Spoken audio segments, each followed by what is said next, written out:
Всем привет! Здравствуйте всем! Рад всех видеть, рад всех приветствовать. Так, надеюсь, что эфир запустился. Рад приветствовать всех, кто смотрит меня в записи. И, конечно же, очень рад всех видеть тех, кто пришел на прямой эфир. Что, сегодня у нас очередная лекция по старшим арканам. Напомню, что мы дошли с вами уже до колеса фортуны, и сегодня посмотрим как раз эту карту. Разберемся с символикой, разберемся с корнями смысловых значений, с мифологией, с древнегреческими богами, которые ответственны за эту карту, современными значениями, современными образами. В общем, посмотрим, что там на самом деле заложено внутри самой этой карты. Немножко пройдемся по значением, скажем так, в работе, собственно, с картами.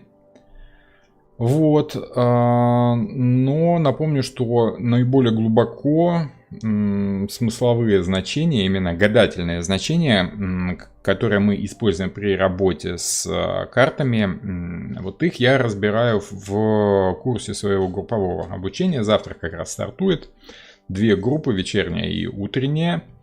Вот, жду не дождусь. Наверное, надо было чуть-чуть пораньше запустить, но всему свое время. Вот. Хорошо. Что у нас сегодня? Сегодня у нас колесо фортуны. Давайте, наверное, сразу запустим вам презентацию, чтобы было видно визуально, чтобы можно было понять, что у нас и как сегодня. Сегодня у нас... Нет. Вот. Самый низ колеса зодиака, да. Собственно, колесо фортуны. Так, кто-то у нас пришел. Добрый вечер, здравствуйте всем. Девушки, уже отдельно со всеми здороваться, с каждой здороваться отдельно не буду. Рад всех видеть. Всех рад видеть одинаково. Вот, поэтому никого специально выделять не буду. Хорошо. Добрый вечер, добрый вечер. Шановное господарство. Это по-белорусски. Если кто не в курсе. Новые наушники? Нет, не новые и не мои. Дело в том, что у нас вступил сейчас собственно, в свои права. Так, давайте сделаем чуть-чуть потише основной звук. Вот так вот, наверное, будет комфортно, да, потому как немножко фонит. Хорошо. Так, секундочку, мне нужно выпустить кота, потому как он тут услышал, что кто-то пришел.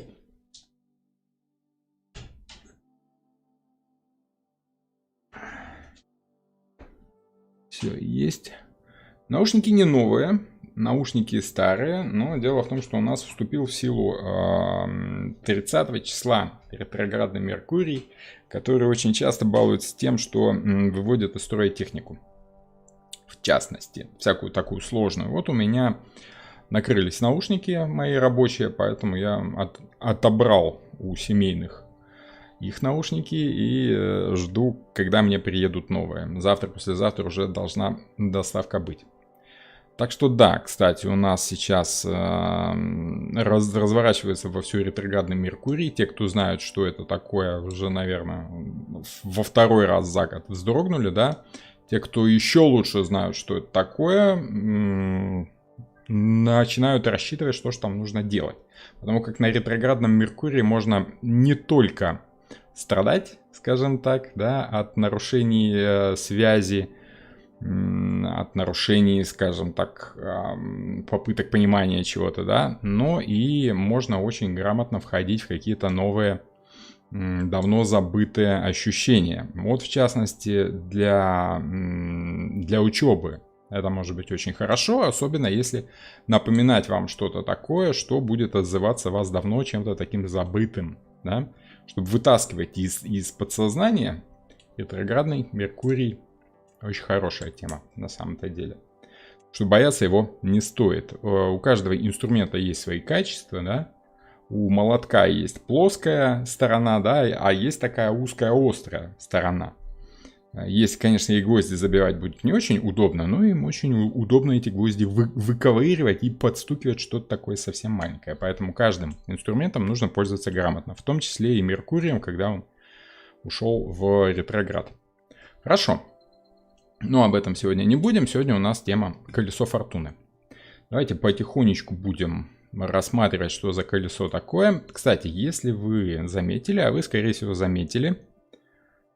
Кстати, подскажите, пожалуйста, девушки, как там звук? Нормально все видно, слышно? А то я как-то так бодро начал, да? Может, там что-то потише, погромче надо сделать. Сориентируйте меня, пожалуйста, по звуку. Видео-то я вроде себя вижу, да, на YouTube, а вот слышать не слышу. Поэтому сориентируйте, как там звук. Нормально? Громко, тихо? Отлично. Хорошо. Спасибо. Спасибо большое. Добре. Дякую вельки. Так, ну что, колесо фортуны. Теперь смотрите, какой интересный фокус, да? Все хорошо, отлично. Теперь смотрите, какой интересный фокус, да? Я думаю, вы уже давно заметили, если обращали внимание на схему, которой я пользуюсь. Вот, что вот у нас тут тоже некое колесо присутствует, да? И карта у нас сегодня колесо.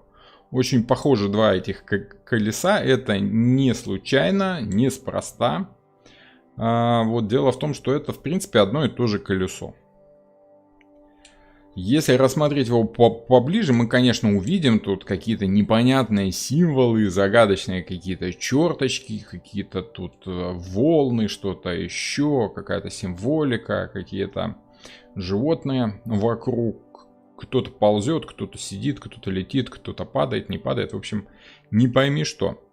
Давайте чуть более глубоко окунемся именно в эту символику. Ну, во-первых, что за колесо такое? Это колесо богини Фортуны. Вот. Собственно, в подписи так и есть, да? Wheel of Fortune. Fortune. Не знаю, я не очень силен в английском. Колесо Фортуны. Проще говоря, колесо удачи. Богини, которая ответственна за удачу, если вот говорить таким обывательским языком. Здравствуйте, девушки. Еще раз всем здравствуйте. Всем, кто подходит, располагайтесь. Можете спокойненько себе чаю налить. Лекция у нас сегодня минимум час, максимум 2, где-то так. Так что чаю выпить успеете много. Вот. Конспект вести, напомню, не обязательно, потому как лекция будет сохранена в доступе. Ее можно будет смотреть, пересматривать, отматывать, перематывать туда, куда вам интересно, просматривать еще раз. Не забывайте только, пожалуйста, ставить лайки и какие-нибудь комментарии, потому как YouTube это дело очень любит. Чем больше комментариев, чем больше лайков, тем он выше продвигает в своей ленте, скажем так, вот эту самую мою видюшку.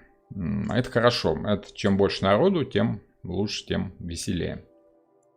Собственно, давайте сначала посмотрим, что там Уэйт пишет по поводу этой карты. Ну, все-таки надо же узнать, что хотел этим сказать автор, да?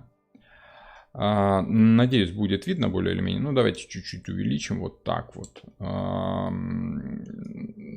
Можно будет прочитать на паузе, если вам интересно. Если нет, можно будет найти книгу Уэйта. Да, в принципе, там все это есть. Любой счастливый обладатель колоды Уэйта, или даже если это универсальная Таро Уэйта, да, вот та колода, которой я пользуюсь, и рисунками карт, которые я пользуюсь в этой презентации, она мне нравится больше, она как-то так более ярче, более, что ли, красочнее, да, более современно выглядит полиграфия. Вот. Там тоже есть маленькая белая книжечка, так называемая, то есть инструкция к этой самой колоде. Некоторые ее очень уважают, эту инструкцию, некоторые не очень. Некоторые считают, что эта инструкция это что-то такое, скорее мозги запудрить несведущим, да. А вот сведущие, да, они разберутся в этой символике типа сами. Собственно, что мы и пытаемся сделать, да. Тем не менее, даже в маленькой белой книжечке Уэйта, в иллюстрированном ключе к колоде Таро, есть кое-какие интересные замечания. Например, во-первых, Уэйт чистосердечно признается, что в этом символе я снова последовал за реконструкцией Элифаса Леви, который представил нам несколько вариантов, бла-бла-бла, это вот все, в общем, можете прочитать, если вам интересно. А нам с вами интересно, что Уэйт явно открыто признается в том, что он, собственно, берет значение Элифаса Леви. собственно, символику, да. Это не секрет, это и так все знают, но тем не менее мы с вами должны понимать, что человек, который рисовал колоду больше 100 лет назад, отталкивался в своих, скажем так, своих корнях этих карт от значений и от мнения человека, который жил за много лет еще и до него, да, то есть можно сказать, что это несколько, ну как вам скажем, не то чтобы устаревшие какие-то сведения, да, но скорее слегка устаревший взгляд и на символику, и на карты Таро в целом. Ну, я, конечно, скажем так, под сам основателем проходиться не буду, маловат еще, да, да и желания особого нет. Как они видели в то время, так они видели в то время. Информации у них было меньше, чем у нас. У нас с вами информации гораздо больше. Поэтому мы, в принципе, ту же самую символику можем рассмотреть гораздо шире. Вот это я говорю тем, кто впервые на канале, впервые смотрит мои видео, да, те, кто давно и плотно подсел на мои лекции, да, те в курсе, что я, в принципе, стараюсь как-то расширить более или менее видение карт для себя, ну и для тех, кому это, в принципе, интересно. Напомню, что все сведения, которыми я пользуюсь, это не тайные, не какие-то сокрытые сведения, это сведения, которые можно почерпнуть в интернете в абсолютно свободном доступе. Если бы у Уэйта был доступ к нашему интернету, я думаю, что карты были бы гораздо круче, и круче им описаны, и лучше нарисованы, и символика была бы чуть-чуть другая, более современная, более интересная. Но как у Украине или в Украине говорят, ну, маемо, шо маемо. Что есть, то и разбираем. Разбираемся теперь с этим, да? Сначала Уэйт разбирался с тем, с чем разобрался Элифас Леви. Теперь мы разбираемся, собственно, с самим Уэйтом. Что нам интересно? Символический образ колеса представляет вечное движение Вселенной и круговращение человеческой жизни. Но это лежит на поверхности, потому как колесо очень-очень часто, собственно, и представляется с круговоротом человеческой жизни. То же самое выражение «колесо сансары», да, я думаю, что тут нет необходимости сюда его приплетать, так как и так это лежит на поверхности, и так все прекрасно понимают, что колесо сансары, оно, конечно, ну, это символ, который вполне очевиден, я даже его рассматривать не стал. Собственно, колесо сансары и есть вечное движение человеческой жизни, да, еще раз, еще раз и еще раз. Вот буквально только что пришло в голову, но это, наверное, будет ближе уже к современным образам, да, та же самая карусель в сериале «Американские боги», на которых катались, по-моему, в 3-м сезоне, хотя в книге эта карусель присутствует, ну, в первой трети, да, тоже есть вот то самое колесо фортуны, да, очень такой интересный, красивый образ. Хорошо, что мы с вами видим собственно, на этом колесе, которое означает круговращение человеческой жизни, если брать его так в общем в целом. Акроним слова Таро, да, то есть вот эти буквы Т, А, Р и О, если вам видно, да. Интересно, можно же как-то там... Ладно, не буду. Т, А, Р и О, да. Ну, в английском варианте это 5 букв. Тарот, да, ну, Т буква повторяется как бы. Что же остальные символы? А это символика из разных систем, которые ответственны за разные типы мировоззрения, присущие оккультистам и эзотерикам. То есть здесь у нас присутствует Таро. Другие символы — это Каббала. Линии и символика, которые мы видим во внутреннем круге, это алхимия. Египетская символика — это герметизм, да, ну а 4 главных, скажем так, фигуры, которые находятся по бокам карты. Это аллегория на 4 создателей Библии, так скажем, да, на 4 апостолов. Вот, Петр, Павел и кто там еще. Вот у меня с именами сложно, я в рабочем состоянии часто забываю имена. Ну, я думаю, что вы поняли. Оно же, эти же 4 символа отсылают нас к символике астрологии. Лев, который читает книгу, это у нас, собственно, лев, да. Здесь у нас телец. Орел представлен скорпионом, вернее, скорпион представлен орлом, это один из символов этого знака, да. Ну и, собственно, ангел — это символика, легко узнаваемая символика Водолея. Поэтому тут у нас с вами присутствует, кроме религиозного мировоззрения, да, и 4 евангелистов, у нас еще присутствует и астрология. То есть, что мы с вами видим? Смешались в кучу кони, люди и евангелисты. А это значит, что разные люди смотрят в центр мироздания.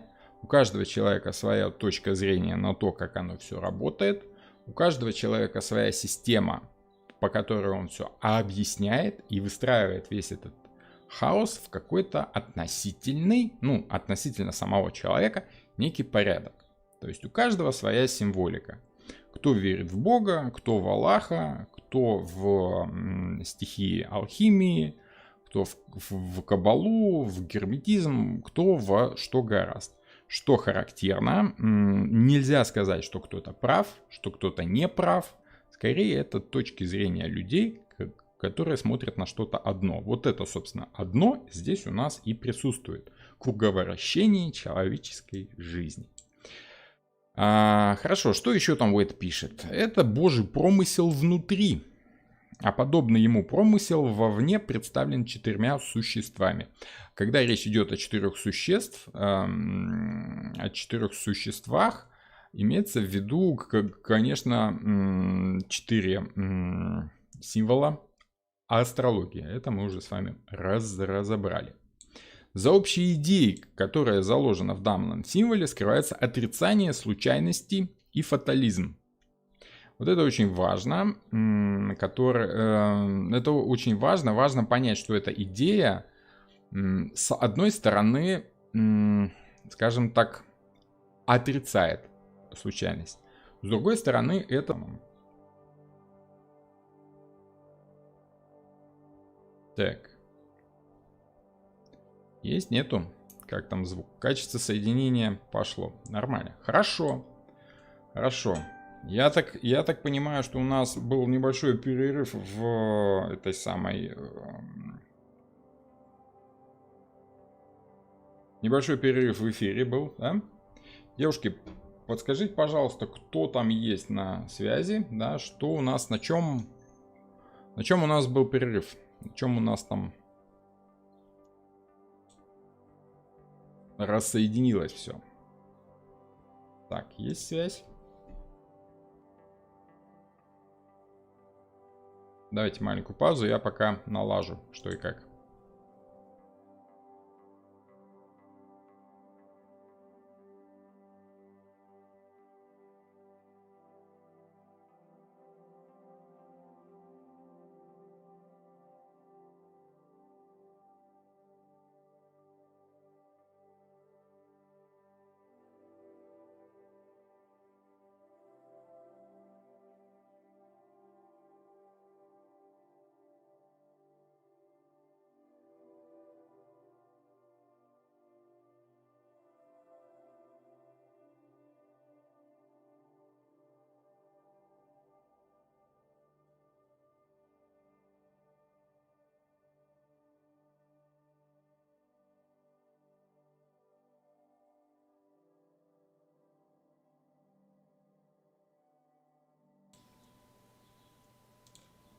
Так, подзависло немного. Окей. Сейчас вроде бы все должно быть в порядке, да? Хорошо, хорошо, продолжим. Девушки, символы обсуждаем. О, аж на символах, да? Хорошо. Ну, давайте вернемся тогда. Символы. Хорошо. Про 4 символа. Ну вот, собственно, 4 символа. Хорошо. Собственно, по символике этих 4 существ я рассказал. А описание Уэйта на 4 символах. Ну, не все страшно. Не все так страшно. Хорошо. Главное, я вам объяснил, да, что у нас это совмещение разных видов эзотерики, разных точек зрения, да. Собственно, что у нас там дальше идет? Дальше Уэйт нам пишет, что Божий промысел внутри, а подобный ему промысел вовне представлен 4 существами. Окей. Дальше идет речь об отрицании случайности и фатализма. Вот тут у нас с вами будет интересное рассуждение о чем? Интересное рассуждение о том, есть ли у нас случайность и есть ли у нас судьба. Вот об этом мы с вами говорить будем более плотно на философской лекции, которая нам предстоит, я надеюсь, в четверг. Заметьте, у нас с пятницы философские лекции перенеслись на четверг. Почему? Потому как в пятницу у меня вечерняя группа, да, и эфиры я смогу запускать только по вторникам и по четвергам. Диана, если у вас 3 кадра в минуту и без звука, перезагрузите просто страничку, и все должно наладиться. Вроде как говорят, что все работает. Вот, качество соединения пишет сейчас отличное. Ну, собственно, да, я начал с ретроградного Меркурия. Ну, вот он дает знать о себе. Время такое. Хорошо. Свой там давайте закончим. Теперь давайте вспомним, что такое 6-й дом. А у нас карта Колесо Фортуны находится в самом низу, в 6-м доме. За 6-й дом у нас отвечает Дева.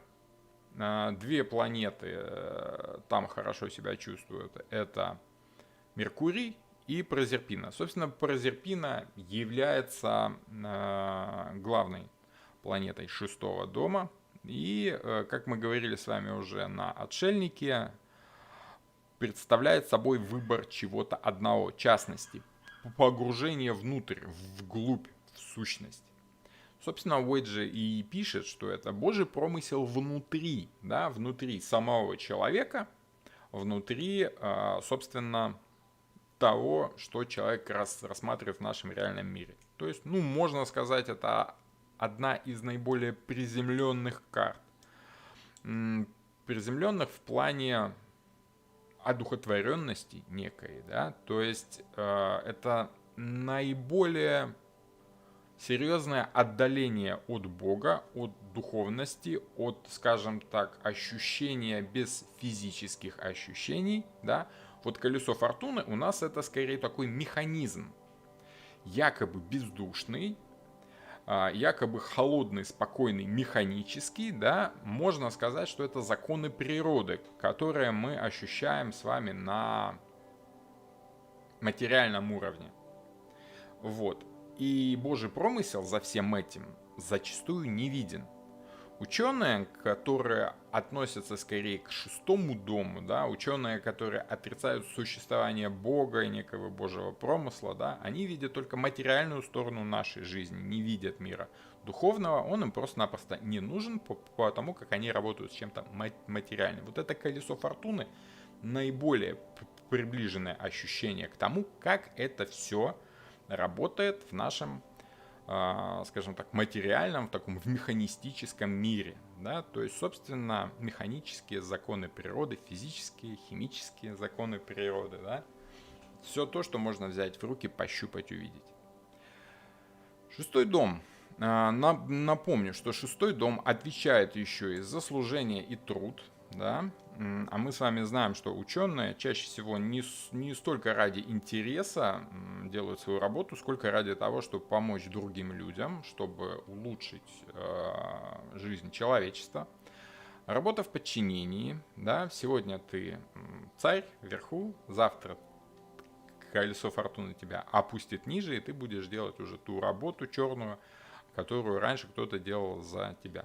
Сослуживцы, подчиненные, работа ради куска хлеба, то есть всякий труд не по призванию, сфера обслуживания, услуги и слуги, здоровье, медицинские учреждения, диеты, косметология, уход за телом, гигиена, бытовые проблемы, домашние животные и уход за ними. В общем, все то, что имеет отношение к такой, к бытовой как бы сфере, да, к наиболее приземленной. Это и продукты питания, и здоровье. Причем здоровье, заметьте, физическое.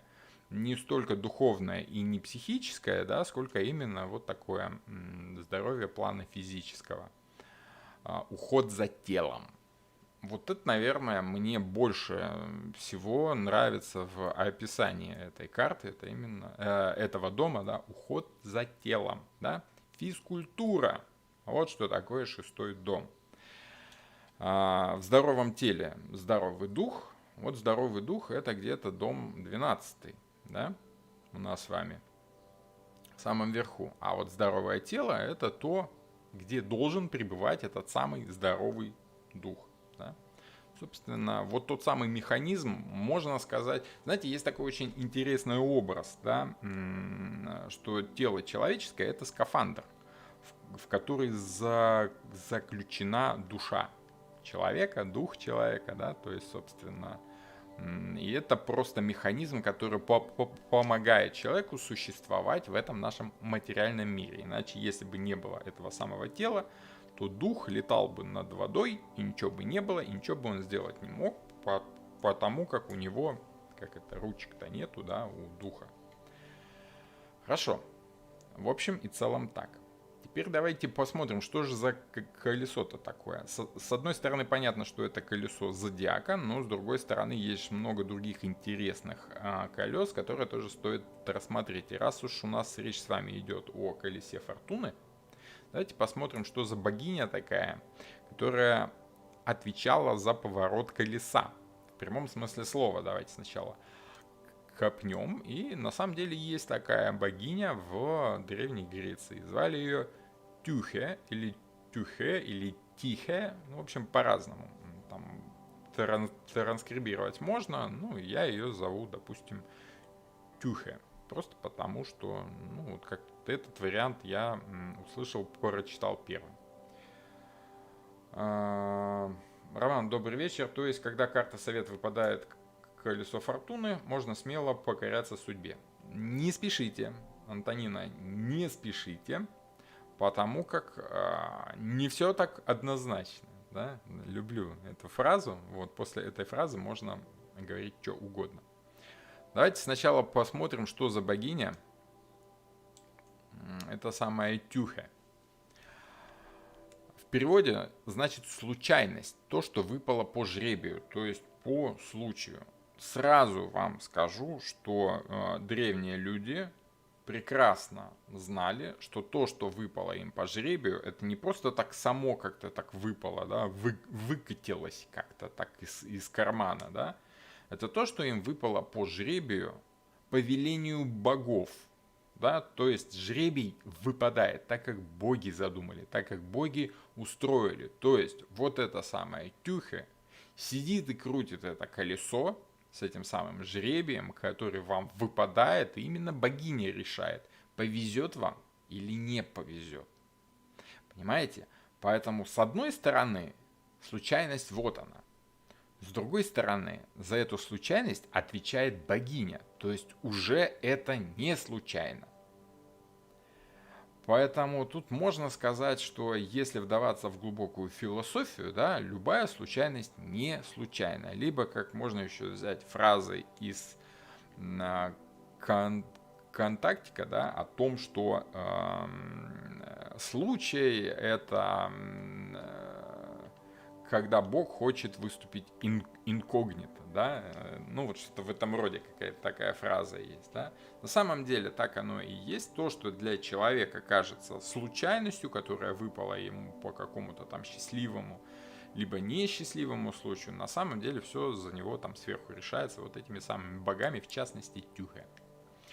Тюхе не встречалась в классической мифологии, а появилась только в эпоху эллинизма, то есть уже более или менее такого внятного, разумного периода, да, как сознательное противопоставление древнему представлению о неизменной судьбе.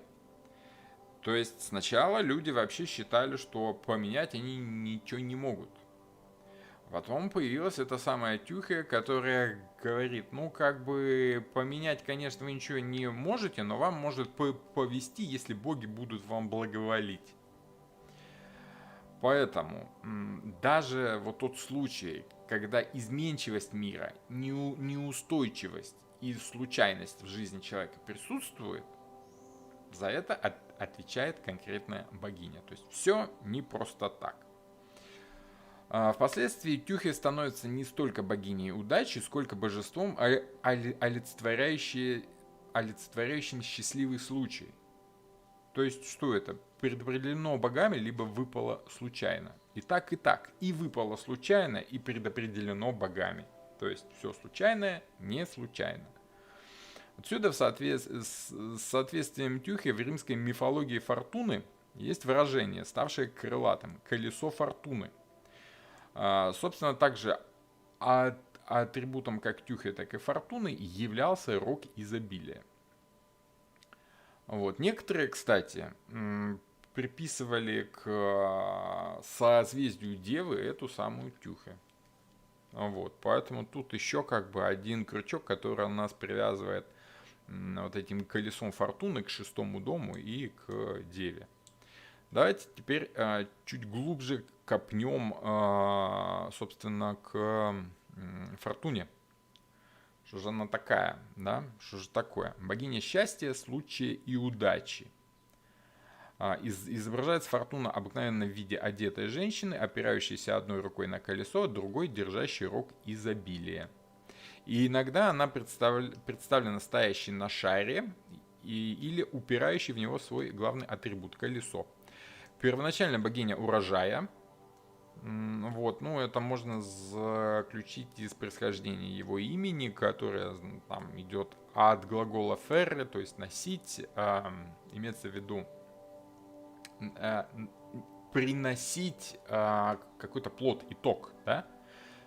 Отсюда и богиня материнства, опять же, женщин. Ну, мы с вами помним, что как бы богиней материнства и деторождения было там каждая вторая женская богиня, да.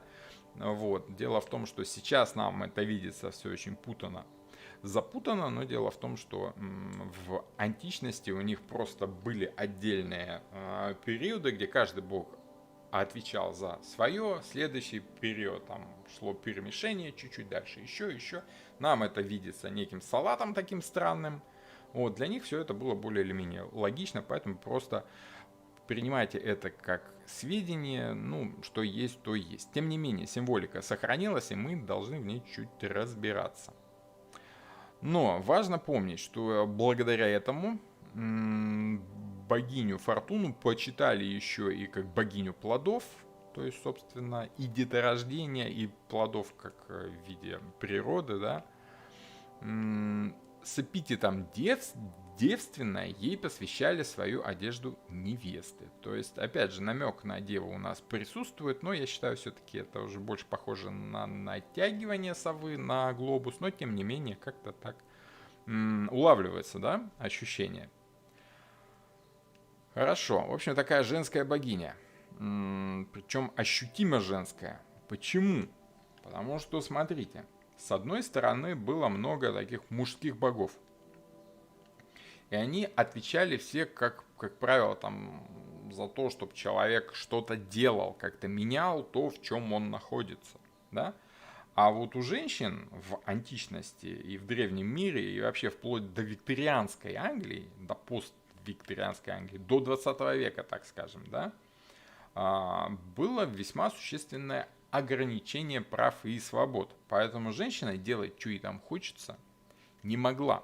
Это мы сейчас можем, да, выйти на улицу и увидеть как бы массу свободных женщин. Раньше женщина просто так делать то, что ей хочется, просто не имела возможности. Поэтому ей приходилось полагаться на то, что ей неким образом повезет, что как-то все-таки судьба ей благоволит, и без активного влияния женщины на то, что происходит в мире, этот мир будет к ней благосклонен.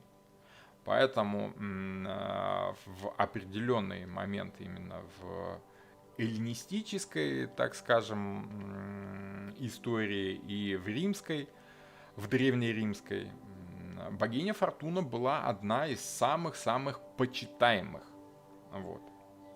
Поэтому, ну, это не просто так там какая-то второстепенная богиня, а одна из самых важных. Вот такие дела. Вот такое колесо. Надо сказать, что это же самое колесо очень легко у нас с вами совпадает с колесом, которое расположено впоследствии на прялке. Да? Есть такой славянский образ, отчетливо узнаваемый, что девушки гадали во время того, как они пряли. Почему? Смотрите, дело в том, что прясть пряжу, да, то есть, собственно, вот с помощью прялки, там, где вот это колесо, да, ну, извините, я забыл повесить картинку, но я думаю, что вы можете себе это представить. Оно очень, кстати, похоже на то, что рисовали в Средневековье, как рисовали Фортуну, да, вот именно с таким колесом, больше похожим на колесо прялки. Вот. И вот, собственно, такая работа, когда нужно прясть пряжу, она считалась исключительно женской работой. То есть вот это ощущение, что ты, в принципе, ничего в этом мире изменить не можешь, можешь только надеяться на то, что тебе как женщине повезет, да, что твой мужчина как-то заработает много денег, да, что семья разбогатеет, что удачно выдадим детей там замуж, либо там женим, да, и прочее, прочее. Вот. Поэтому это такая чисто женское ощущение. Шестой дом, в принципе, такой очень женский дом. Это стихия земли, это иньский дом, скажем так, пассивный, как и вся вот эта ветка. Шестой дом и 12-й дом, там сверху вода, внизу земля. В общем, ну, ясно, что нужно рассчитывать только на удачу. Ждать, когда эта удача к тебе повернется, собственно, лицом. Вот. Вот такие примерно аналогии. Ну и, собственно, если мы берем прялку и образ того, как женщины придут нити, есть у нас еще 3 личности в божественном мире, связанные как раз с судьбой. Да? То есть, с одной стороны, у нас случайность. Да? Ну, такая как бы отчетливо управляемая случайность в виде тюхи или фортуны, она же фортуна. Да? С другой стороны, в той же Древней Греции и в том же Древнем Риме присутствовали такие образы, как такие богини, как Мойры или Парки. Мойры это в Древней Греции, да? От древнегреческого часть, участь, доля, да, то есть то, что выпадает человеку, ну, судьба, грубо говоря. То есть это та участь, которую получает каждый человек при рождении. В древнегреческой мифологии это были 3 богини судьбы. У древних римлян этим Мойрам соответствовали 3 парки. Звали их Клота, Лахесис и Антропос. Вот. Надо сказать, что, насколько я помню, впервые я вот эти имена услышал, знаете где, прочитал? Помните, в Советском Союзе была такая книжка, ну она и сейчас есть, как бы, да, но в Советском Союзе она была популярна. Приключенческая, называлась «Приключения капитана Блада», либо «Хроники капитана Блада», да, и вот там этот умный капитан Блад, да, он был такой весь начитанный, образованный, такой весь джентльмен, да, вот, он назвал 3 своих корабля в честь этих богинь, да, в честь Мойр или Парк. Один корабль был Клота, второй Лахесис и третий Антропос. Как бы намек на то, что он, как капитан вот этого флота, будет управлять судьбами своих врагов. Такое, ну, красиво там было у них, да? В то время они вот это все проворачивали. Это сейчас у нас что, стремительный, да, корабль зовется там, боевой, сторожащий, что-нибудь такое. А вот раньше у них именами богинь называли. Вот, собственно, Клота сплетает нить судьбы из всего, что попадет ей в руки. Лахесис, не глядя, сплетает нити судеб разных людей между собой, да, то есть соединяет как бы этих людей, сплетает их пути. А вот третья, Антропос, растригает эти нити, таким образом убивая этих самых людей. То есть вот опять же, с одной стороны вроде бы все предопределено, с другой стороны как бы Клота сплетает нить судьбы из всего, что попадет ей в руки. То есть как-то так, ну тоже как бы случайным образом, да? Вот. То есть они определяют срок жизни человека и момент его смерти и заботятся, чтобы он не прожил дольше положенного ему срока. Вот. Сейчас я дам такую маленькую заметочку, она будет очень важна, очень интересна в следующей лекции, да, которая коснется уже карты Justice, или справедливость, да, или правосудие ее еще зовут. Там, где у нас сидит богиня, ответственная за наказание, Немезида, да, вот, в виде чего? В виде богини Фемиды, да, вот, она же Немезида. Так вот, Немезида — это богиня возмездия и наказания за какие-то плохие действия. То есть мы потихонечку приближаемся к пониманию того, что если мы поняли, как оно все работает, нам может что-то прилететь, если мы сделаем что-то не так. Почему? Потому что Мойры, как дочери ночи, это сестры и союзницы Иринии, которые считались не только силами мрака, но и неумолимыми духами мести и кары. И отсюда смерти. То есть вот оно все рядышком идет. Судьба, случай. И если вы поняли, как это работает, вы понимаете, что вам надо делать, чтобы у вас все было хорошо, и понимаете, чего вам делать нельзя, чтобы не прилетели Иринии и не дали вам по голове мечом в наказание за какие-то неправильные, неверные действия. Отсюда мы с вами видим, что если человек понимает, что неким образом все это дело работает, да, то есть вот этот механизм, как оно все устроено, если он разбирается в конце концов, тогда он знает, какие действия правильные, а какие действия неправильные. Если человек просто проходит эту карту, не особо стараясь разобраться в этом механизме, да, за какими действиями ему будет наказание, а за какими действиями ему будет что-то хорошее, ему кажется, что оно как-то, случайным образом как-то работает, да, он не замечает последствий своих действий, да. Вот, отсюда к этой же карте у нас привязано ощущение чего? Кармы. То есть это наказание за то, что ты сделал плохого в жизни. На самом-то деле карма, если уж говорить о ней, это не что-то плохое. Да? Это не то наказание, которое нас преследует за наши ошибки. Да? Там из жизни в жизнь, из года в год, там по-разному, кто как видит. На самом деле карма — это все, что мы имеем, исходя из того, что мы сделали. Можно сказать, что карма — это последствия наших действий. И вот карма, она не хорошая, и не плохая. Карма, по сути, это бездушный механизм. Как работал, так и заработал. Да? Если вел себя хорошо, то тебя как бы вознесут, тебе будет хорошо. Если вел себя плохо, то, конечно, тебя скинут с этого колеса просто потому, что, елки-палки, что ты себя вел плохо, да?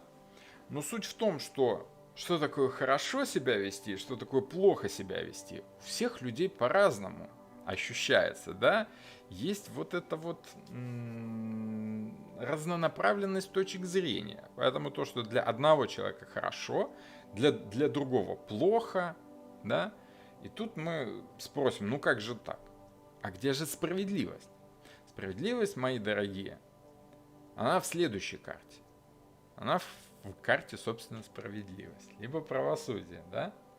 Вот. Пока у нас есть бездушный механизм. Если ты сделаешь это, тебе будет это. Если ты сделаешь то, тебе будет то.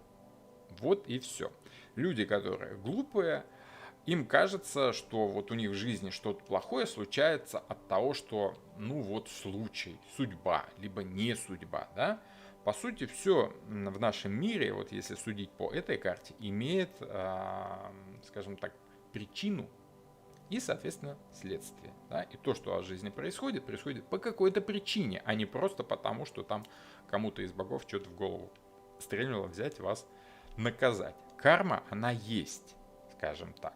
Но в шестом доме карма воспринимается скорее как негатив, как судьба, которая к вам не благосклонна.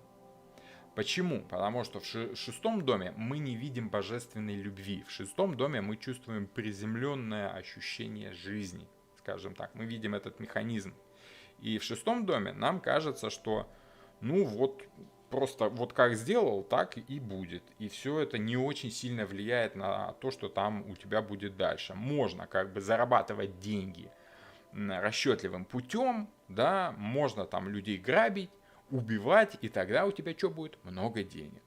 Так думают глупые люди, которые не заглядывают далеко, не смотрят в 12-й дом, где у нас есть страшный суд и ответственность за все наши действия. Вот. Поэтому можно сказать, что и 6-й, и 12-й дом – это ощущение кармы, либо, если вот мы берем рыб, это ощущение, ну как сказать, божественной любви, да? Можно сказать, что, смотрите, есть люди, которые чувствуют, что в нашем мире есть просто вот какие-то причинно-следственные связи, и все, будешь что-то делать, ты там будешь иметь то, что ты можешь порасчитать. А есть люди, которые считают, что жизнь прекрасна, и если дать Вселенной шанс, она тебя вознаградит и прочее, прочее. Это две такие крайности. По сути, человек должен находиться где-то в середине и понимать, что за какие-то свои действия он будет получать по голове, потому что он плохо себя вел. А за какие-то свои действия он будет получать добро, и дорогое мироздание будет его любить просто потому, что, ну вот, по какой-то другой причине, которую он просто не видит. Да? Нам порой кажется, что какому-то человеку просто повезло, да, ну вот он выиграл в лотерею, о, ему повезло, а мне вот в жизни не везет, да, думает человек по шестому дому. Как везет человеку по 12 дому, он просто идет и покупает лотерейный билет, надеясь на то, что дорогое мироздание ему подарит много денег. И рано или поздно это случается. И вот с теми, с кем это случается, они как бы видят вот это дорогое мироздание. С теми, с кем нет, они винят во всем карму. Вот у меня такая карма несчастливая. Карма – это и 6-й, и 12-й дом сразу. Это последствия наших действий, либо не наших. Мы можем быть не ответственны за то, что с нами происходит, но ответственны могут быть наши родители, наши прародители, предки, прапрапредки и прочее, прочее. Например, как они ответственны за цвет, допустим, нашей кожи. Да? Вот это не ваша карма, не ваша вина, это как бы вот по роду вам перешло. Просто потому что механизм такой, да, хороший он или плохой, все зависит от того, как вы им работаете, этим механизмом. Хорошо, но это уже как бы философия, а философия мы давайте чуть-чуть позже, на следующей лекции, да. То есть это не рулетка, а закон, это рулетка с правилами, с законами, понимаете? Вот, просто не все эти законы мы с вами знаем, не все эти законы мы с вами видим. То есть получается, что колесо фортуны, по сути, это что посеешь, что и пожнешь? Да, но пожнешь очень часто еще и не то, что ты посеешь, а то, что сеяли до тебя, и ты просто оказался в этом месте, в каком-то месте, в какое-то время.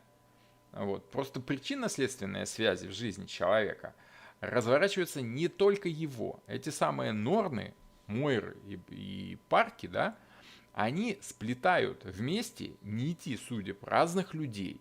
И очень часто мы с вами в жизни имеем то, что от нас вообще мало зависит. Зависит от действий других людей. Ваших родных, либо ваших там каких-то коллег, либо вообще людей, с которыми вы не знакомы совсем, но каким-то образом все равно пересекаетесь, да, вот, ну и прочее всякое десятое. Поэтому нельзя сказать, что есть только судьба, либо нельзя сказать, что есть только случай. Есть и судьба, и случай, просто случай — это то, что мы объяснить не можем. А ему всему есть причина. Если вам на голову по таинственной тайне падает кирпич, это не потому, что это карма, а потому, что кто-то его там сверху кинул, просто вы не видите кто. Вот. Такой грубоватый пример. Теперь, что интересно. Помните, мы на прошлой карте с вами говорили об Одине. О том, что Один в поисках мудрости, да, он спустился к самым корням Игдрасиля, чтобы отхлебнуть мудрости из источника этой самой мудрости, да, который охранял великан Мимир. Собственно, там же у этих корней мирового древа Игдрасиль сидят и 3 нормы.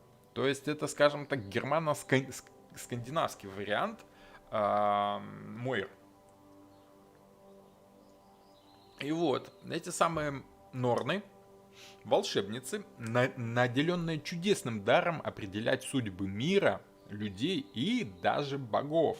То есть, по сути, если посмотреть, то даже боги подчиняются этим законам. Вот. Ну, то есть, что такое эти самые норны?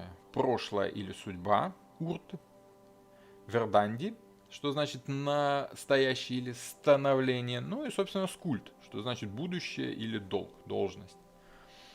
Вот. Норны живут возле источника Урт в Мидгарде, они поливают корень мирового древа Игдрасиль водами этого источника и тем продлевают его существование. То есть они движут, шевелят вот все это жизнь. Оно все движется из-за того, что они, грубо говоря, крутят это колесо, поливают это древо.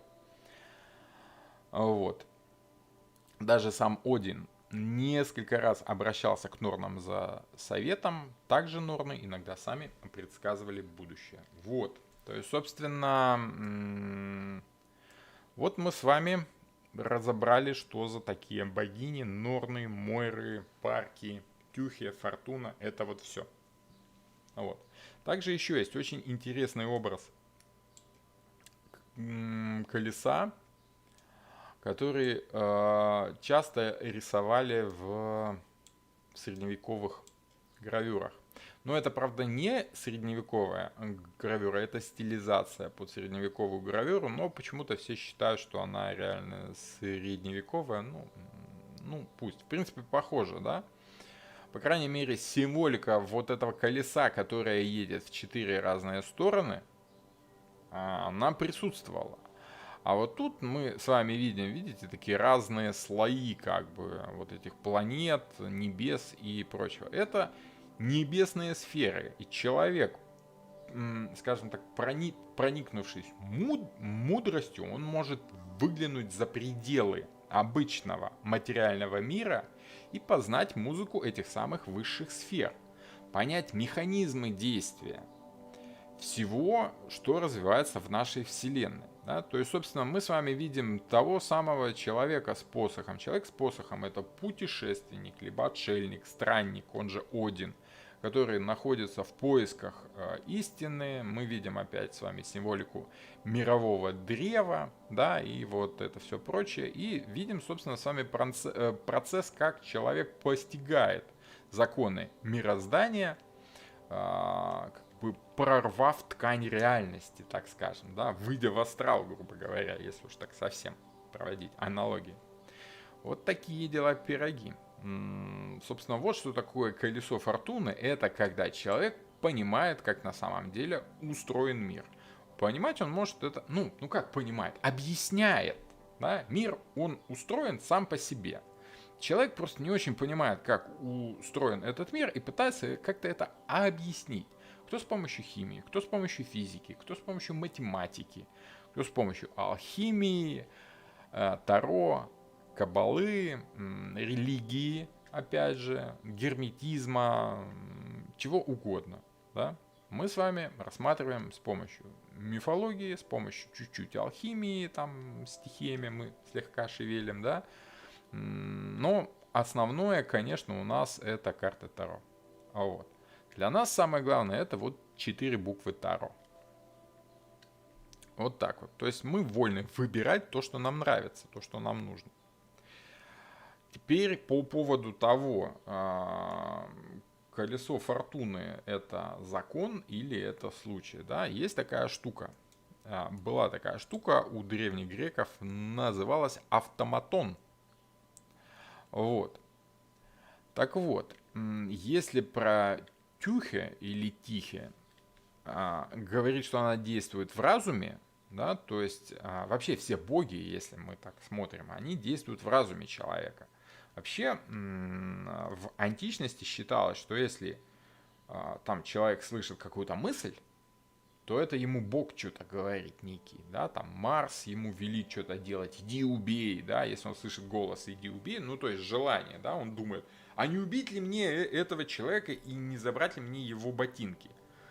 То как бы если у него спрашивали потом, слушай, ты что, с ума сошел, ты зачем убил уважаемого человека, забрал его обувь? Он говорит, как, мне Марс велел, да, вот мне Марс сказал сверху, да, я сделал то, что велел Бог Марс, да, вот. Поэтому считал, что боги говорят с человеком через, собственно, самого человека. Это для нас сейчас, для современных людей, нам-то кажется, что, о, ну вот мысли, да, ну что, это сам человек что-то думает. Вот. А для древних людей понятие думать и тем более осознать что-то, это считалось настолько крутым понятием, что как бы люди, которые вообще как-то, ну, осознали все очень качественно, считались и до сих пор считаются Буддами. Не просто так, а целый Будда, да? Вот. На самом деле у нас сейчас этих Будд навалом, выше крыши. Каждый человек, кто как-то осознал реальность и понял, ну, что и как происходит в его жизни, уже чуть-чуть Будда. Понимаете? Может быть, не до такого уровня, прям совсем Будда-Будда, да? Ну вот, но так, слегка просветленный. Вот, так вот, вот Тюхе действует в разуме, а вот автоматон, он оперирует в реальном мире, в материальном. То есть вот те самые законы, которые движут материальным миром, это автоматон. И в древнегреческой философии прям было две концепции случая и причины обеих эффекты, которые возникают случайно, однако они дифференцированы во второй книге Аристотеля физики именно следующим образом. Что то, что там человеку думается, видится, это тюхи. А то, что происходит, это автоматон. А для многих более ранних греческих философов случай не существовал вообще. Да? То есть, ну там управляли всем боги. Вот. Для атомистов мир был полностью детерминирован. Атомисты это те, кто как бы вот, ну, об этом это слишком как бы сложно, чтобы я сейчас вот так выдал в эфире. Самому еще нужно сформулировать внятно. Вот. Так что для Аристотеля, с другой стороны, и тихое, и автоматон это каждодневные явления, однако для Аристотеля случайные события не были беспричинными, они были просто эффектом параллелизма двух причинных последовательностей. То есть, ну, вот то, о чем я говорил про кирпич, камень, падающий, который случается, поражает человека, случайное событие. Хотя падение камня и прохождение человека оба определенных события. То есть и камень падает не случайно, а по какой-то причине. И человек проходит в этот момент в этом месте тоже по какой-то причине. Автоматон, само слово, оно еще значит и такую игрушку интересную робота, ну не робота, на самом деле это механизм, который делал какие-то определенные действия. И в период Возрождения были созданы абсолютно уникальные такие как бы роботы, игрушки, да, которые делали ну достаточно сложные действия. Мы все с вами помним, как бы и в сказках даже был вот этот соловей, который поет механически, да, и какие-то там зверюшки, куклы. Даже если мы вспомним «Три толстяка», да, там была вот кукла, да, такая вот механическая, которая сломалась. Вот эти куклы могли даже что-то писать, отдельные там какие-то слова, да, то есть настолько искусно они были сделаны. К чему я веду? К к тому, что вот этот механизм, состоящий из шестеренок, это и есть вот то самое колесо фортуны. Это аллегория на жизнь, которая устроена неким механическим, физическим образом. Кто его создал, пока человеку непонятно. Ему бы разобраться в механизме в самом. Поэтому современные ученые особо-то и не задаются вопросом о том, кто там создал Вселенную, Бог или не Бог. Им бы со Вселенной-то разобраться, да, как она вообще получилась.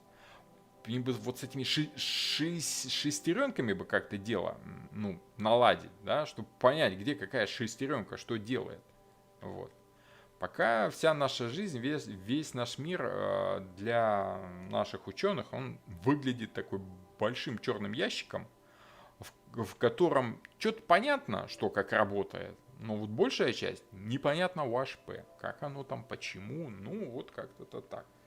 Есть много теорий всяких разных, но пока что-то современные люди, они, конечно, продвинулись серьезно на пути там, химии, физики и прочего. Но если поговорить с серьезным ученым, он вам скажет, что по сути, как совершаются открытия великие. Человек сначала предполагает, что а вдруг оно вот так вот все. И начинает искать соответствие в реальном мире своей теории. Да? Мы с вами знаем, что сначала разрабатываются теории, да? А потом, собственно, находится подтверждение этой теории, либо нет. И вот волшебным образом как только человечеству нужно что-то вот найти, вот оно каким-то образом находится. Только-только мы докопались до единой неделимой части вещества, да, собственно, там молекула, атом, там нет, оказывается, есть еще и атом состоит из чего-то, и внутри этого электрона, протона тоже что-то есть, какие-то там кварки, что-то в шварке, в общем, всего там. Чем глубже смотрим, тем больше мы видим. Вот. Поэтому вот этот образ шестого дома и отшельника, который фокусирует свой взгляд в чем-то одном, чем больше сведений, тем больше нам нужно погружаться все глубже в эти самые сведения, чтобы понять на самом деле истинную причину. Вот. И если мы посмотрим вот на этот процесс, который я только что озвучил, большое количество данных, в которых нужно тщательным образом фокусироваться и разбираться, это и есть взаимодействие Меркурия и Прозерпины. Меркурий – это работа с информацией вообще в принципе, да? А Прозерпина – это умение убрать лишнее и сфокусироваться на том, что нужно в данный момент из этой информации выбрать и понять. То есть Прозерпина, она вот расщепляет, да, вот тот самый атом, чтобы понять, из чего же он там сделан так глубже. Из протонов, давайте протон расщепим, либо что там еще. Вот. Физики из меня так себе, так что вот. Хорошо. Что у нас осталось? Современные образы, об этом чуть-чуть позже, да, и, собственно, по значениям чуть-чуть пройдемся по традициям. Я думаю, что суть карты вы уловили, да, это вот умение понять, как оно все работает путем выявления некой отдельной идеи из всей той информации, которая у вас есть. То есть, чтобы понять, что за случай с вами произошел, вам важно собрать инфу, чтобы понять, что этот случай произошел с вами не случайно, а по какой-то вполне конкретной причине. Да? Вот. Аннушка масло разлила? Разлила. Вот. Хорошо. Итак, что мы с вами берем? Если мы разделим, как раньше, на 4 такие примерные стихии, все, что с нами происходит, то есть огонь, земля, воздух и вода, то есть социум желания, огонь, финансы и имущество, земля, действие и саморазвитие, это воздух, и, собственно, эмоции и личная жизнь, это вода. Да? По социуму. Это общество. С одной стороны, мы вроде бы с вами только что ушли в отшельника, да? А тут бац, общество. Как так общество? Так вот, отшельник-то и уходит от общества, чтобы понять со стороны, взглянуть на то, как оно работает, и что-то лучше понять. К этим отшельникам это общество ходит потом за советом, как сделать-то правильно. Ну, вот. Так что это вот то общество, которое по каким-то законам там между собой взаимодействует. Вот этот механизм, это и есть наше общество. Это вот социальные механизмы, это всякие знакомства, связи, тренды, мода, тенденции, то есть вот все то, что там работает, да. Например, SMM, да, SMM-щики как работают? Они собирают информацию, понимают, как эта информация работает, там, допустим, с сайтом, с соцсетью и прочее, прочее, да, и говорят, нужно вот по ключевым словам, то есть вот с вами Прозерпина, да, обработала Меркурий и выделила вот из общего количества слов нужно выделить там 5-6 главных нужных слов и сфокусировать свое внимание на них. Это будут ключевые слова для продвижения твоего там, я не знаю, сайта, да, твоего видео и прочее, прочее. Вот SMM-щики, они работают вот с этим механизмом, да, бездушным и холодным. Это девы, которые понимают, как оно все устроено внутри и просто делают свою работу спокойно, сосредоточенно, без лишних эмоций. Лишние эмоции уходят к рыбам, к противоположному дому, к 12-му. И вот эти рыбы, это те самые инстаграмщики, да, которые просто делают то, что им нравится. Это вот масса эмоций, эти вот ютуберы эти, да, которые там какие-то интриги и прочее, там расследования, бла-бла-бла. И при всем этом у них есть девы, специалисты по SMM-маркетингу, которые собирают данные и говорят, сейчас эта тема в трендах, поэтому давай выплескивай свои эмоции вот на эту тему. Вот вам взаимодействие дев и рыб. Вот. Что еще? Конечно, время. Почему? Потому как любые данные собираются с течением некоего времени. Если вы не будете учитывать время в своих умозаключениях, все это работать не будет. Какие-то выводы вы можете сделать только после того, как проверите то, что вы там считаете. Да? Поэтому вот эта цикличность, это цикл, это тоже механизм понимания того, что происходит. Один раз сделали, получилось. Повезло или нет? А фиг его знает. Надо второй раз сделать, потом третий раз сделать, четвертый раз сделать. И если и в четвертый раз тоже будет так же, ну значит закономерность, а не случайность. Поэтому и закономерность, и случайность – это у нас колесо фортуны. Понимаете? Вот. Вот такие дела, пироги. Финансы. По финансам и по имуществу. Это вот как раз та самая цикличность, да, законы финансовые, финансовый год. В начале финансового года, как там все считается, в середине, в конце. Все это вполне прописанные законы, механизмы, понятные любому вменяемому бухгалтеру. Вот. Само собой, что к колесу фортуны четко привязано значение времени, поэтому это и квартал, и какой-то новый цикл, и какой-то определенный ритм финансовый, да, то есть вот этот процент месячный, полугодовой, да, квартальный отчет, годовой отчет, сколько мы там собрали, там, то есть, ну, вот это все ощущение того, как деньги работают с течением времени. Оборотные средства, это вот опять же, что мы подсчитываем в конце цикла, да, вот сколько мы заработали, сколько мы денег можем дать на оборотные средства, какие деньги мы можем взять как прибыль, да, либо списать в минус. Все зависит от того, что у вас там больше, прибыль или расходы. Это может быть и то, и то. В зависимости от того, как вам карта. Если хорошо, значит прибыль. Если плохо, значит расходы. Извините, но как бы доллар упал, ну и вот это вот все. Кстати, доллар падает не просто потому, что он споткнулся. Это не случайность. Это закономерное действие от того, что кто-то там на бирже что-то там вкинул. Да? Вот с тем же самым с биткоином. Да? Вот он вырос. И все такие покупаем. Да? А потом он раз упал. Что это этот биткоин. Да? И те, кто вложились, да, ну, потеряли деньги к к сожалению, да. Мне всегда жалко людей, если они вот деньги на этих играх теряют. Вот, сам я в этом мало смыслю, поэтому и не лезу. Для меня все это выглядит случайностью, а для специалистов все это выглядит закономерностью, а то, что они знают законы прибыли и расхода, где нужно покупать, где нужно продавать. Поэтому лезть в этот жесткий механизм, в мясорубку в эту, да, стоит, если у вас железные нервы и железобетонные знания по тому, когда нужно продавать, а когда нужно покупать. Поэтому, если вы действуете сообразно закону, вы наверху. А если вы рассчитываете все по воле случая, то рано или поздно это колесо вас прокрутит вниз, и вы упадете с этого колеса.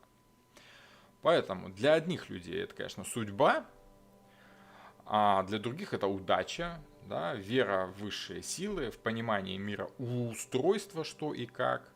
Вот. Отсюда же и действия людей. Кто-то действует на удачу, кто-то действует исходя из понимания того, что и как. Вот, и прочее, прочее. Фатализм, мутабельность и необязательность. По фатализму мы с вами уже говорили, да, что человек, который не понимает, что у него в жизни происходит, он все списывает на судьбу. Что-то я вот как-то не очень, да, вот что-то я с мужчинами знакомлюсь, а они что-то вот не очень и не очень. Отворачиваются от меня и отворачиваются. И человек не замечает, что как бы не выполняет, допустим, элементарных каких-то вещей, да. Не научили его в детстве мама с папой причесываться, там зубы чистить и следить за собой. И выглядит она так себе, да. Поэтому и мужчины на нее внимания не обращают. Ей кажется, что это не судьба. Я ж вроде нормально с ними знакомлюсь, как все знают. Нет, если человек не видит, что он знакомится не так, как все, что знакомиться нужно предварительно нанести боевой окрас, да, опять же шутка, вот, тот человек и не понимает, что происходит в его жизни, не видит этих законов и видит в этом фатализм. Значит, не судьба. Не судьба, значит нет. Что ж поделать. Окей. Те, кто хочет разобраться в этом всем, те пытаются разобраться, как это работает. Вот. Добрый вечер. Здравствуйте, Елена. Мы тут уже уже больше часа беседуем.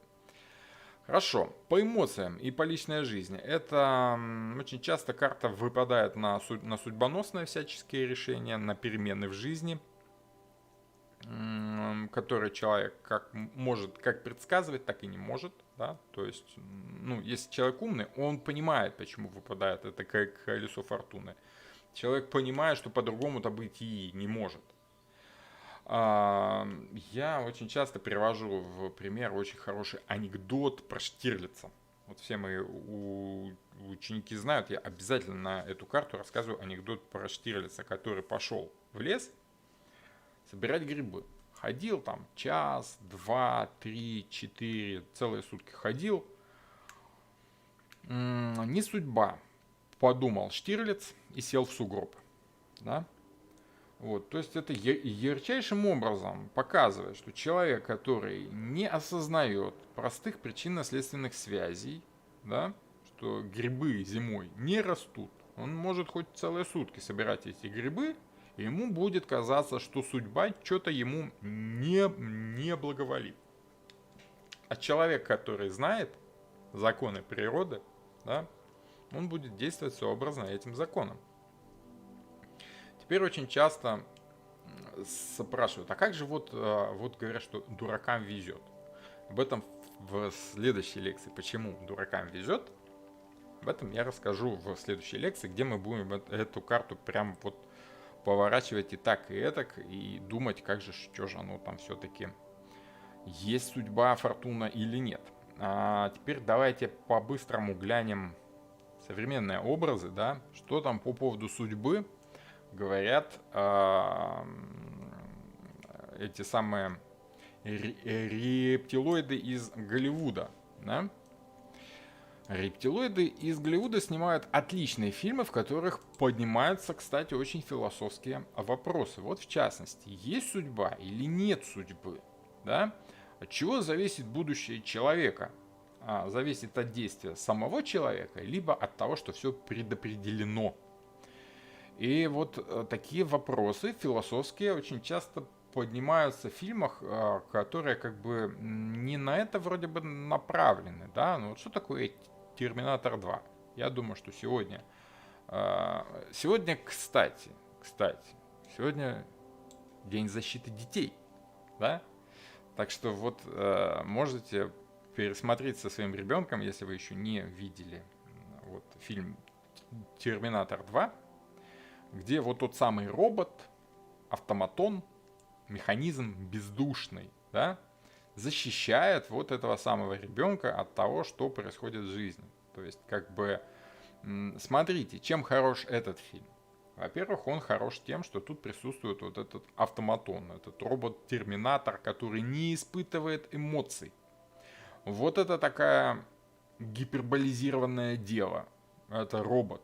Просто делает свою работу. Что сказали, то и делаю. Сказано алюминий, значит алюминий. Все. Сказано там защищать, значит будем защищать. В первом фильме он пытался убить, был вот этим вот, собственно, образом этого Рока, неумолимого, который как с тяжелой поступью, сминая все на своем пути, идет, потому что тебе так суждено, да. Во втором фильме он, наоборот, защищает. То есть, то было плохо, то теперь уже хорошо. Вот. И если ты знаешь, понимаешь, почему он это делает, знаешь, как ему отдавать приказания, он будет тебе служить. Просто потому, что ты продумал далеко вперед, в будущее понял, что как будет, заранее позаботился о том, чтобы у тебя все было хорошо, и все это будет работать на тебя, в твою сторону. И жизнью можно будет бороться и с помощью того, что другим людям кажется наказание. Тем не менее, главная героиня Сара Коннор, она задумается над очень философским вопросом там, в какой-то момент фильма. Да? То есть она столкнулась с тем, что они вроде бы все сделали в первом фильме, убили этого терминатора, все сожгли, поломали и точно спасли все человечество от того Армагеддона, который ждет его там в будущем где-то. Да? Вот. Но, тем не менее, робот опять пришел и опять их что-то там мучает, да, опять что-то там хотят из этого будущего, опять надо чего-то бояться, опять нужно думать. Постоянно это колесо вертится, крутится, и все время нужно бежать впереди этого колеса, чтобы оно тебя не задавило, да.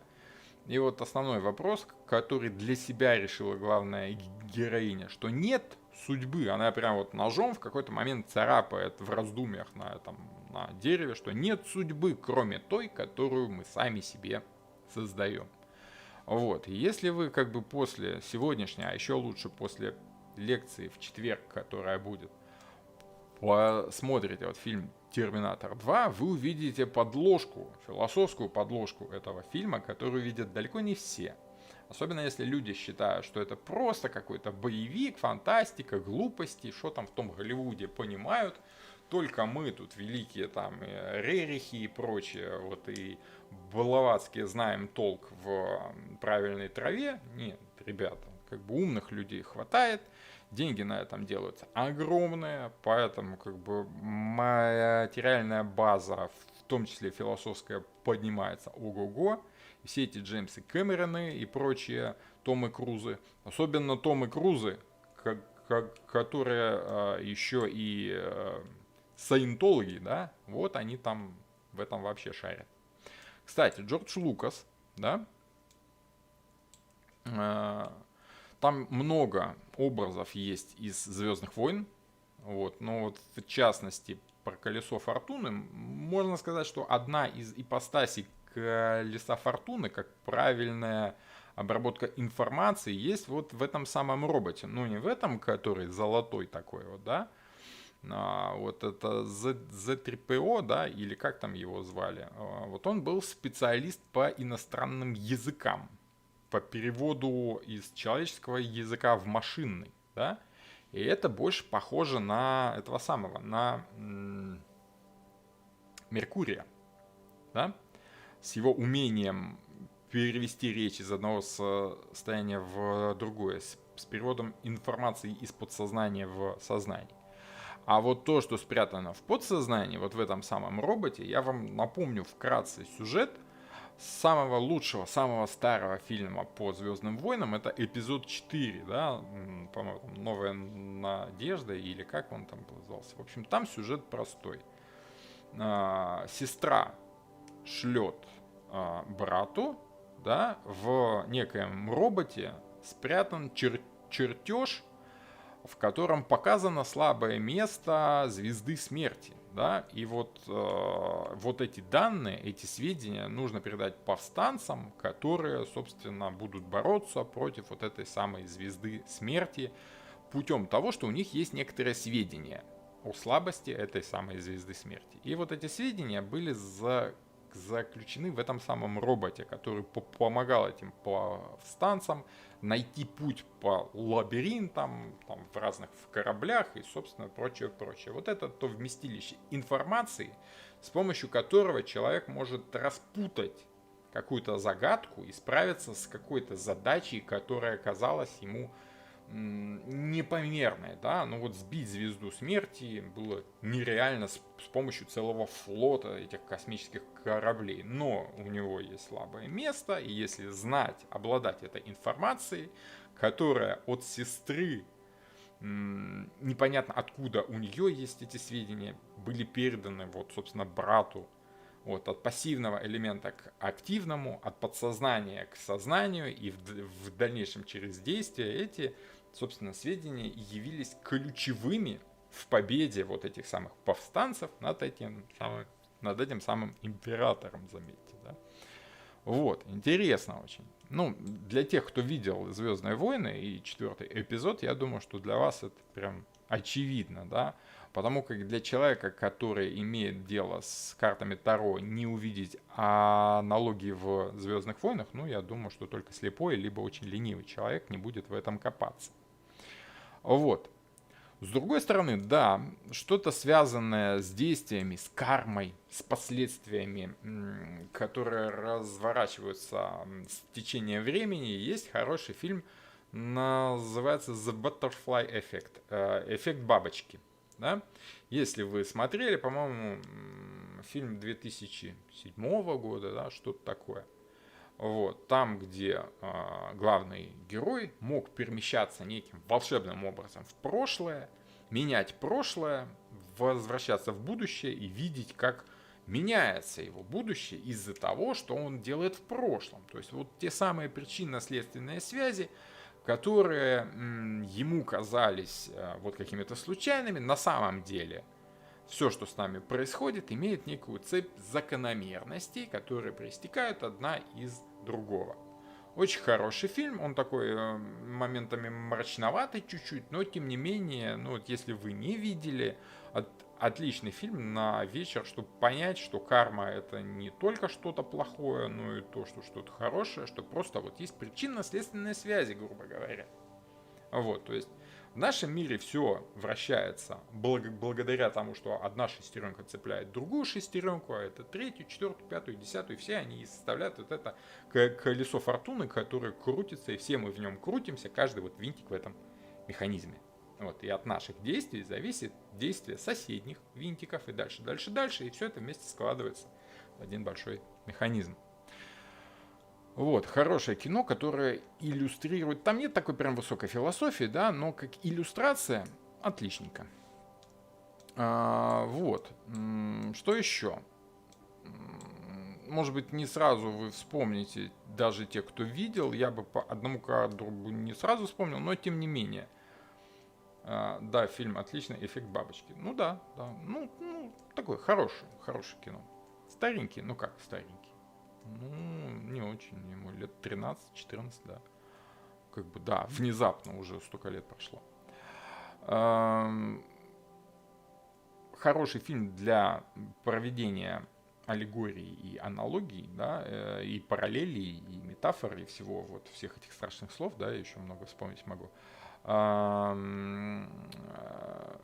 «Матрица». Ну, куда ж мы без «Матрицы», столько там всего. Ну, там, на самом деле, очень много смыслов, да, очень много образов, символов много. В частности, момент в конце третьего фильма, когда Нео сталкивается, собственно, с олицетворением всех этих роботов, да, которые воевали с человечеством в виде, вот, собственно, одного такого большого робота, который слепленный из маленьких, то есть такого вот лица, как бы, да, который представлял собой, вот, собственно, все машины перед лицом всего человечества, которое представлял собой Нео. Это очень хорошая аллегория на то, что человек, который чувствует духовность в своей жизни, борется с материальной стороной своей жизни. По сути, если мы берем матрицу, что есть матрица, да? Ну, как сам фильм, да? Есть некий реальный мир физический, где всем управляют роботы. То есть, ну, грубо говоря, наши физические тела, физические законы и прочее вот это вот неодушевленная физика, химия и прочее все это. Человек как существо сознательное, он борется с этим, да, чтобы оторваться от власти машин, которые как бы подчинили его своей воле и затмили ему этот самый разум, ну и прочее, прочее. Я думаю, что с матрицей вы тоже все знакомы. Ну вот. И вот то самое колесо фортуны, да, все причинно-следственные связи, почему, что, зачем и как, и выясняется вот в момент, когда Нео встречается, собственно, вот с этими всеми, скажем так, сразу роботами. Вот весь этот механизм, материальная сторона нашей жизни в фильме «Матрица», оно вот выражается с помощью вот всех этих роботов, собственно. Я думаю, что это тоже как бы понятно.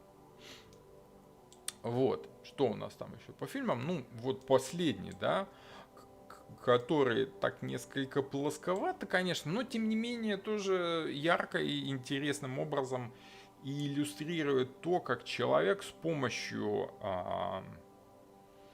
не чтения мантр и не постижения некой высшей божественной истины, а просто с помощью банальной химии становится, ну, грубо говоря, богом, да, понимает все мироустройство, как оно работает, осознает и начинает влиять напрямую на все, что происходит. Отличный фильм Люка Бессона. Ну, он вообще снимает очень ярко, образно, интересно. Тот же самый «Пятый элемент» и прочее, прочее, да. Ну, вы знаете Люка Бессона. Но вот этот фильм «Люси», и, кстати, само название, почему главную героиню звали Люси, по той же причине, по которой предка человека, да, вот в какой-то момент считалось, что вот нашли предка человека, да, какой-то обезьяны человекоподобный скелет, останки, да, первая обезьяна, которая начала что-то делать как человек осмысленно, якобы, да, ну, есть такой образ. Вот ее зовут Люси, вот там какой-то череп, либо что-то такое. И был момент в фильме, я, правда, забыл это вывести в картинке, в скриншоте, там, где она встречается с обезьяной с этой, да, по итогу в самом конце, и происходит вот это касание пальцами божественно-человеческое. Отличная аллегория, шикарно. Я не буду рассказывать всего фильма, да, не все, скорее всего, видели. Очень советую посмотреть это кино. Вы прочувствуете, как человек постигает законы природы с помощью, ну, самого низу, да. То есть она вот с помощью химии, она там случайным образом ей в кровь попало очень сильно действующее вещество, некий наркотик, который усилил многократно ее ощущения физические, да, и вот колесо фортуны это как раз физические ощущения того, что шестой дом, дева это множественные физические ощущения человека. Вот. В противоположность к 12-му дому, там духовное искание, да, там скорее эмоции. Вот. А вот колесо фортуны это что будет с человеком, если он все свои ресурсы мозга на 100% раскрутит, будет использовать на все 100%, будет ощущать мир полностью, на 100% будет впитывать в себя весь этот мир. И там очень красивая есть сцена, очень здорово, очень советую. Вот, этот фильм даже лучше, чем «Эффект бабочки», так что если вы не следите за современным кинематографом, я вам очень советую это начать потихонечку делать, потому как скажем так, современные художники не рисуют на картинах, они рисуют на стенах домов.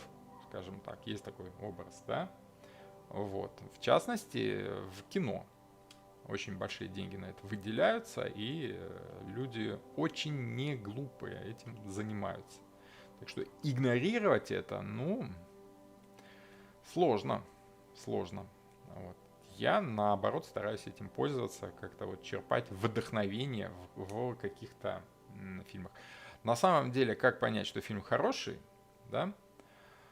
Есть очень простой параметр. На Кинопоиске или где, я вообще смотрю на IMDb, да, то есть есть такой американский сайт, где выставляются оценки фильму, рейтинг, как бы, да. И вот если в фильме больше 7 баллов, там 7,2, 7,5, то это хороший фильм. В нем с большей долей вероятности будет присутствовать что-то такое вот философское, что там обязательно будет, просто потому что философские вопросы и ответы, да, они раскрывают нам те законы, по которым движется все в нашем мире. И если вы что-то поймете в этом фильме, то вы и в своей жизни тоже что-то поймете очень хорошее. Это очень полезно. Вот.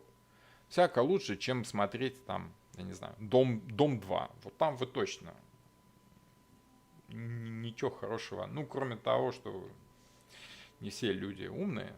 Ну, это и так понятно, я так думаю. Вот такие дела пироги.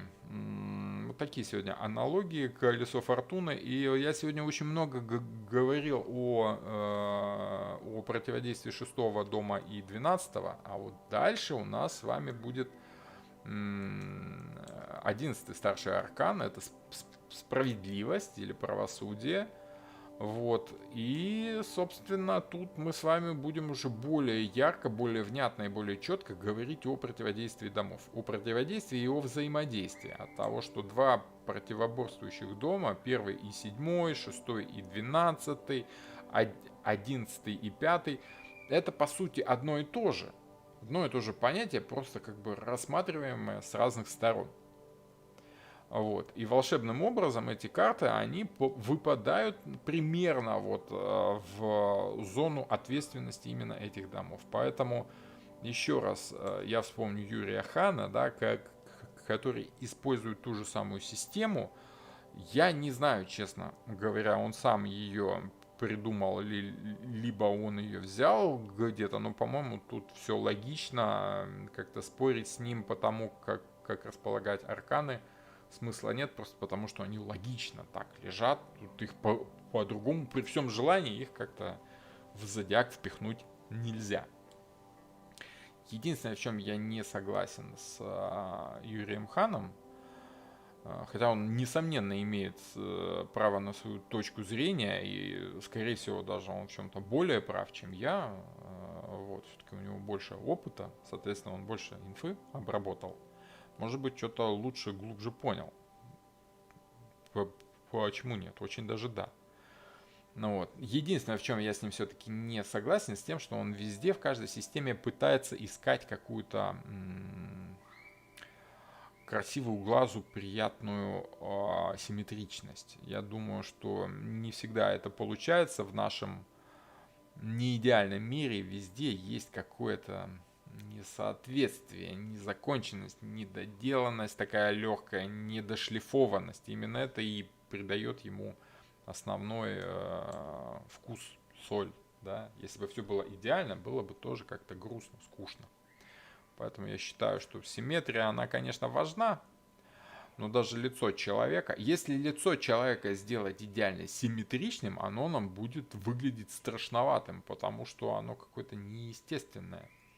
Вот. А вот несимметричное лицо чуть-чуть, оно наоборот, как, ну, опять же, все хорошо в меру, да? Но слишком симметричное лицо человеку не нравится. А вот несимметричное чуть лицо, оно как бы так придает такую изюминку, остроту, интерес. Вот такие дела пироги. Ну что, будем сегодня на этом, девушки, заканчивать. Жду всех в четверг на лекции, которая будет посвящена колесу фортуны как философскому понятию. Не знаю, о чем там еще можно будет говорить, но попробуем еще развить тему случайности и неслучайности нашей жизни. Зловещая долина Юрия Хана. Это какой-то термин, да? Или как? Я, честно, не очень. Я не все слышал, что там он вещает. Он очень много интересных вещей говорит, но у меня просто нет времени все его лекции смотреть. У него очень много лекций, но там очень много инфы, и подает ее он очень как-то так своим методом, да. Вот. Не все и не всегда хорошо заходит. Вот особенно когда он начинает там за политику вещать, вот это зря. Карты Таро, они чуть повыше политики, и как-то так опускаться до политики тарологу, я думаю, только в минус. Вот. Те же масоны, да, они старались не обсуждать две вещи, религию и политику, да. Ну, и в приличном обществе не принято ни о религии, ни о политике. Ну, может быть, о вере, да, человека и о политических убеждениях. Это как бы сразу настраивает на какой-то конфликт. Потому что всегда будут какие-то либералы и консерваторы, да. Всегда будут те люди, которые стремятся вперед, и те, которые подтормаживают, чтобы не убежать, сломя голову, да. Всегда будут мужчины и женщины, черное и белое, но если мы поймем, как это работает, если мы поймем этот самый механизм, то нам будет как-то проще со всем этим дело иметь, мы будем понимать, с какой скоростью нам нужно бежать по этому колесу, чтобы находиться всегда сверху. Вот такие дела, пироги. Спасибо вам большое, все интересно рассказываете, ясно и подробно. Интересно слушать и доходчиво. Ну хорошо, я рад, что вам нравится, рад, что вам интересно, поэтому как там, что там на ютубе, ставьте лайки, комментируйте, и вот это вот все, и вот это колесо фортуны будет нас, соответственно, двигать вверх, вперед и вверх, к чему мы с вами и стремимся, к развитию, да, чего я вам желаю, собственно. Ну что, с учениками из вечерней и утренней группы увидимся завтра, а с зрителями с ютуба в четверг. Всех жду в четверг. Всем пока.